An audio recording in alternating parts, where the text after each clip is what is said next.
Welcome back to the show. Today, my guest is myself. I get this question a lot on where do I go to get started? How do I get started in real estate investing? Whether it's self-storage, single-family rentals, multifamily, whatever it is, the process is somewhat similar. And there are a lot of people that charge a lot of money for courses to basically go over this. So in this show, I'm going to boil it down to basically two main components, and then some small things off of that. But when it comes down to it, it's two basic things, aside from taking action, which we talk about a lot. But before we get started, want to thank everyone for listening, for watching. It's been great. This has been a great journey. Just over a year of doing this. I love doing this. I actually get a ton out of the guests. Obviously, we've had some awesome guests, some guests that I would have never imagined that we could get on the show, but have come on. And everyone's been great that's been on the show. And again, thank you for listening. You can listen, by the way, if you don't know, you can listen podcasts or you can watch us on YouTube.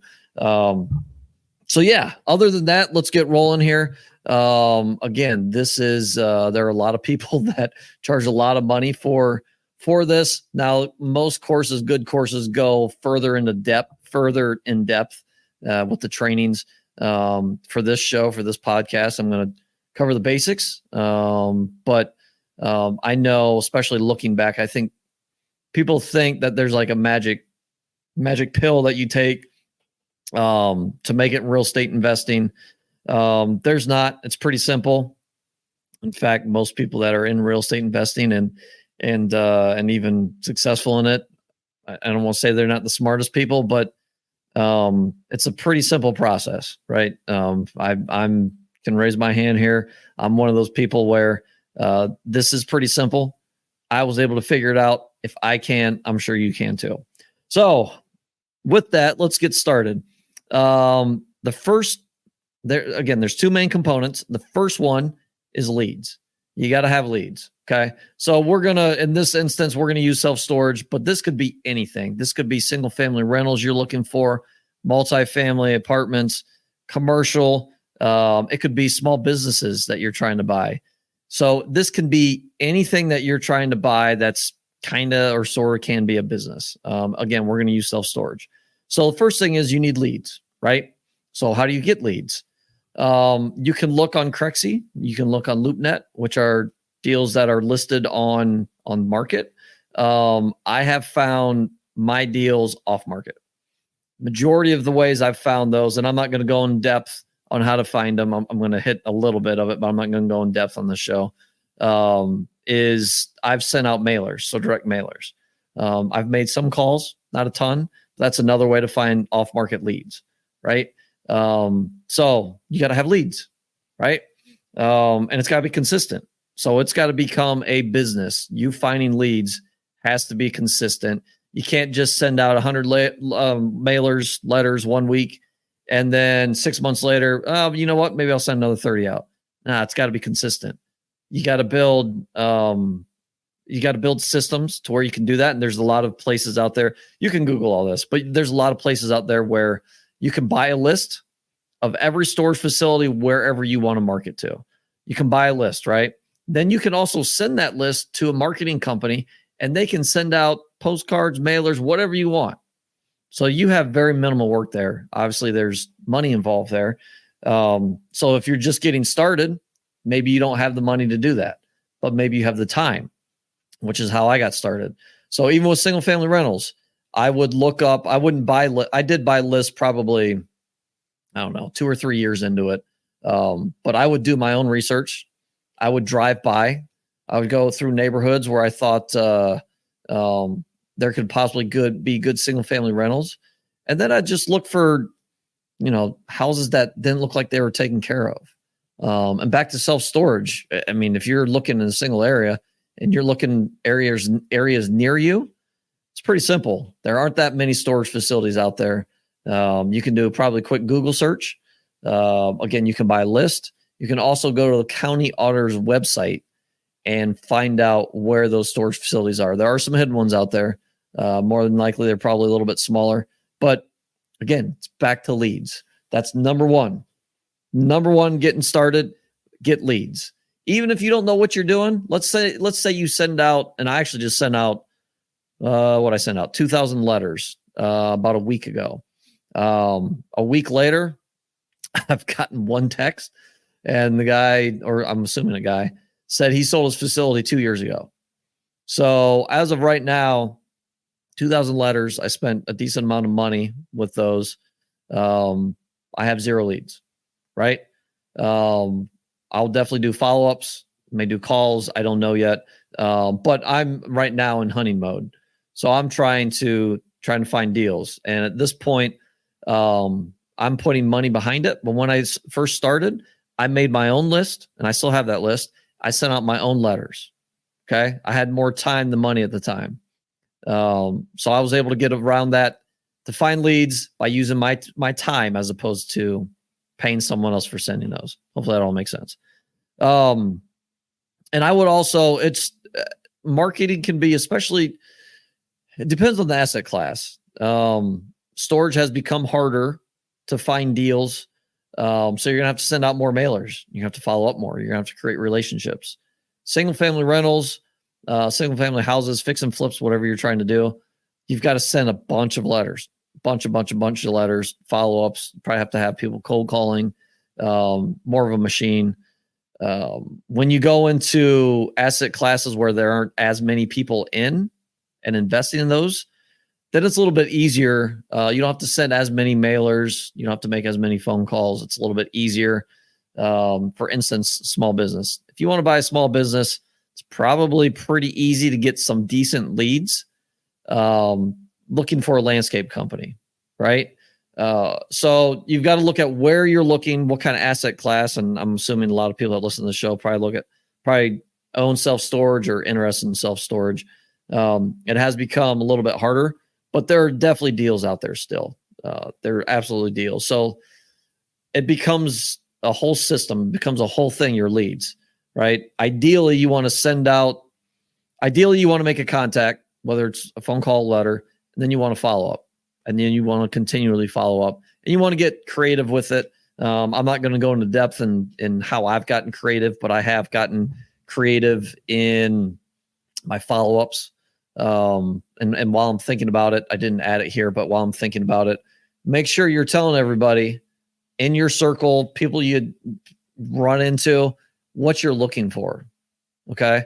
It was my 5th storage facility. I bought from an auctioneer I was using to auction off our storage units back 5 years ago. We were actually doing live auctions. We're not anymore, but I was using an actual auctioneer and was telling him, yeah, I'm looking to buy some more storage facilities. And he ended up hooking me up with a seller, an owner at the time, and ended up buying that facility and ended up kicking the guy some money, probably a little bit more than what he was expecting. Just for all he did was hook us up, right? So talk about it. Talk about what you're doing, what you want to get into. While you're doing this, while you're sending your leads out or trying to get leads, you really want to be focused on small wins, okay? Because it's going to take time. But for me, I focused on, and I've probably talked about this before, but I'll go over it. When I was hunting for storage deals, trying to leave my 9 to 5, when I was sending the most mailers out, myself, handwritten, I focused on, don't quote me the exact specifics, but it was like, all right, Monday evening after kids are in bed, I'm hunting for markets that I like. And then I'm looking for facilities in that area. So basically analyzing markets.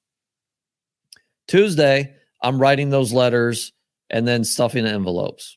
Wednesday, I'm sending those letters out and then also searching for more facilities.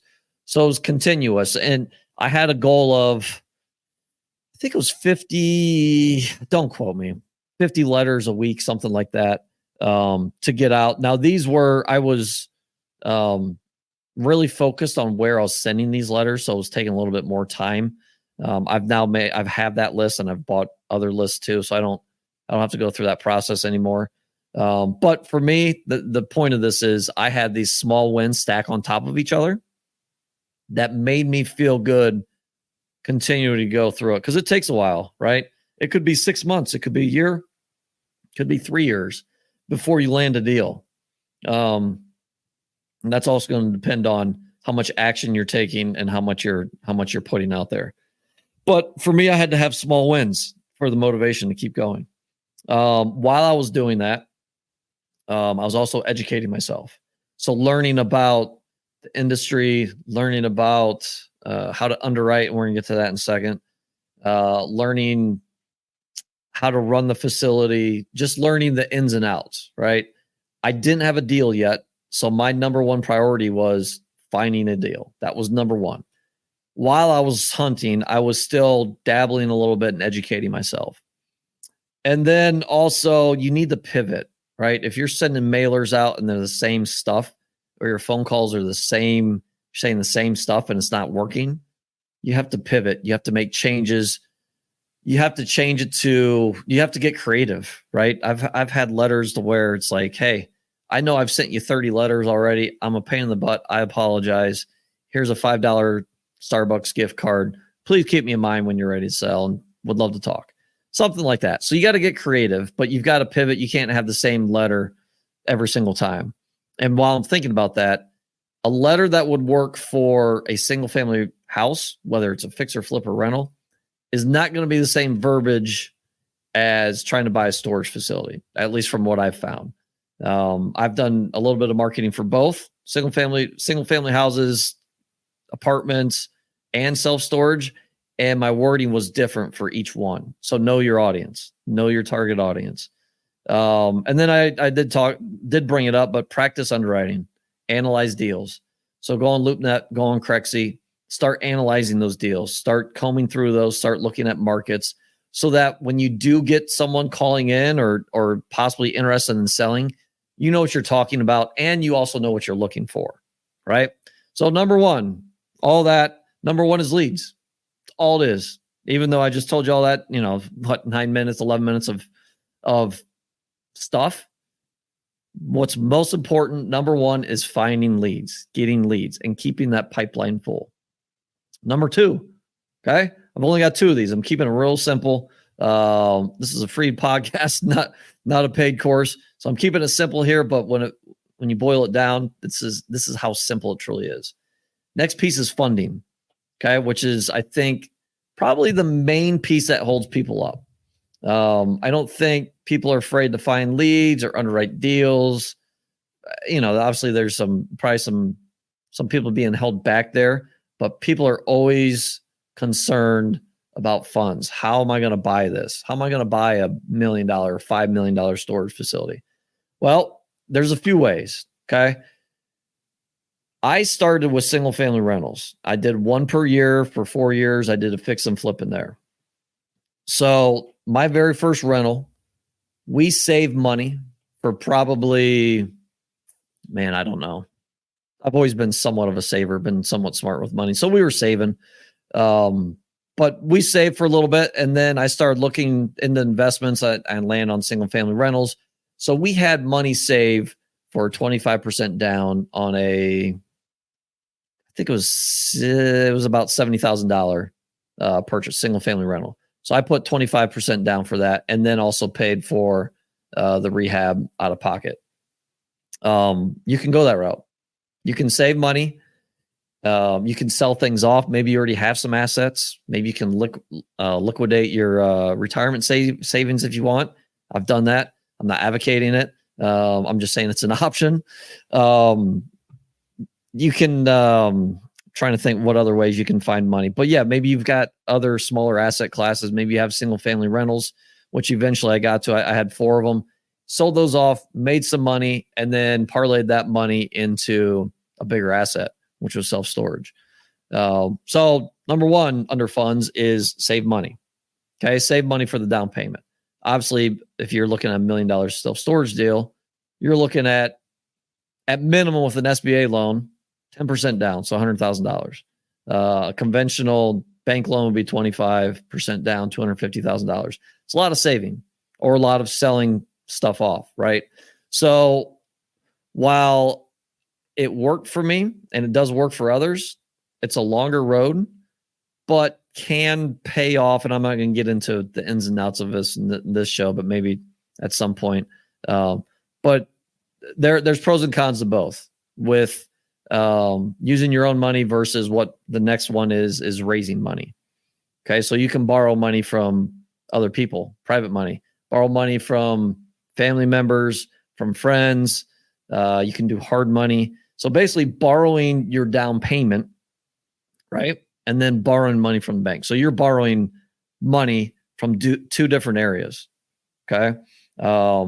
Technically, you're kind of buying the deal 100% financed. So there's one pro or con, depending on how you look at it. That's one thing that shows if you bring your own money down, right? 25% down, you buy that deal day one, you're not 100% leveraged. You should be 75%, right? Now, if you're buying value add and you know that you're buying it, fixing it, whatever you're doing to increase the value, then yeah, you can do the 100% finance model because you're hoping, for instance, let's do an easy example here. Let's say you buy a storage facility for $1 million and you raise or you borrow the 25% down from family and friends. Okay. And then you get a loan for the other 75%. So you're 100% financed. $1 million is financed.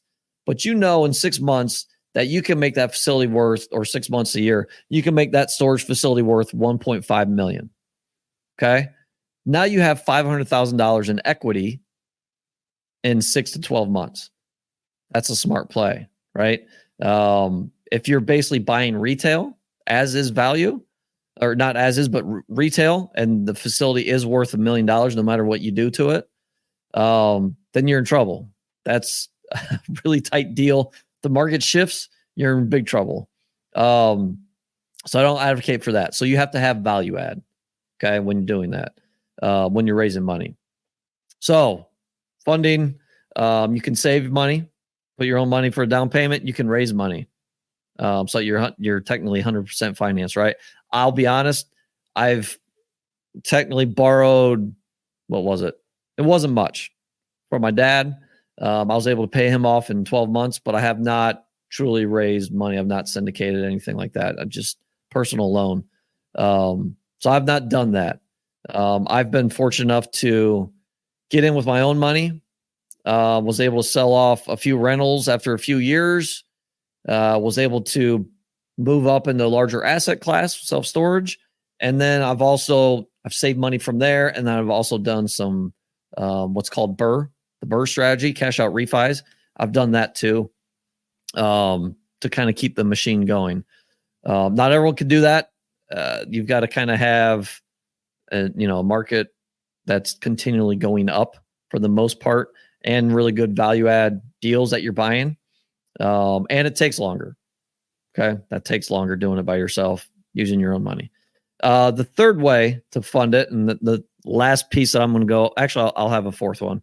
I just thought about that. But the third one is finding a partner. Well, that's JV, or maybe just a money partner, some type of partner that maybe brings the money down, which is obviously similar to raising money too, but still different because now you guys are going to business together. Okay. So 3 ways: save money, raise money, find a partner, right? Pretty self-explanatory with the partner thing. You're hopefully find a partner that can bring money to the deal, and partner with you on the deal. The fourth one, which is where you hear about, and this is kind of, if you've hung on for this entire episode, this is the one that you hear gurus talking about. You can buy a deal with no money down. This is one way. Raising money is another way. But this is one that's, if you see like the secret to landing deals with no money down, whatever it is the seller finances, or you can basically seller financing. Okay. And I don't want to get too in the weeds with it, but with seller financing, you could absolutely buy a deal with zero money out of your pocket. I'm debating whether or not I should go further into that, but seller financing, you could find a facility that maybe the owner will finance 100% of the facility to you. And then obviously you pay them off by getting a bank loan once you raise the value of the facility. That's one way. Another way, and you have to have the right lender, but you can have, if you find a storage facility, you can have the seller finance your down payment. Okay. So you're kind of partnering with the seller. They're bringing your 25% down for the bank. Then you're having a bank loan too, which again, you're back to 100% finance. And hopefully you do have a value add deal there to make that work. I'm not going to go further into that. That's kind of a whole episode by itself, but two main components to get started. Hopefully this has been helpful, but it's leads and funding, right? And while I did have a bunch of things branched off of both those, that's what it boils down to: leads and funding. You can find more information online. If you just Google it, YouTube, whatever, but all you need are leads, funding, and obviously continue to educate yourself along the path, right? You can't just start looking for deals and always hunting for deals and that's it.